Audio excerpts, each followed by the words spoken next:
আচ্ছা, periodic table থেকে স্টুডেন্টদের একটা ভয় থাকে যে পিরিয়ডিক টেবিল থেকে কোনো ম্যাথের কোশ্চেন আসবে কিনা।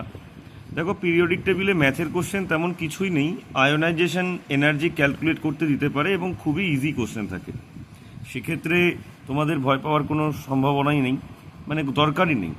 দেখো, একটা বলেছে আয়োনাইজেশন এনথালপি অফ লিথিয়াম, একটা লিথিয়ামের আয়োনাইজেশন এনথালপি বলে দিয়েছে।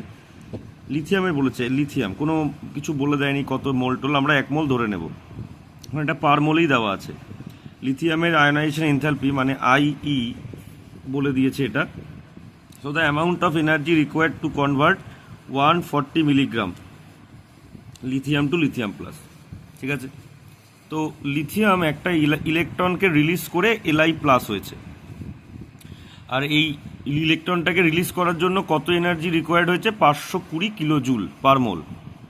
এবার এটা 1 মোল লিথিয়ামের রেসপেক্টে করলাম। এবার 1 মোল লিথিয়াম মানে লিথিয়ামের মোলার মাস কত? 7 গ্রাম।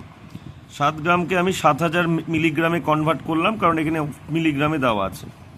তাহলে 1 মোল লিথিয়ামকে ফর 1 মোল লিথিয়াম এনার্জি কতটুকু বলছে ওরা? 520।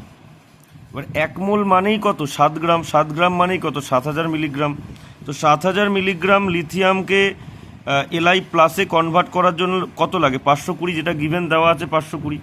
তাহলে ওরা কত বলছে? 140 মিলিগ্রামে কত? 140 মিলিগ্রামে সিম্পল ক্যালকুলেট করে ভাগ করলে 10.4 কিলো জুল হয়ে যাবে, তাই না? ভেরি ইজি কোশ্চেন, তো ভয় পাওয়ার কোনো দরকার নেই, এটা হবে অ্যান্সার। Thank you.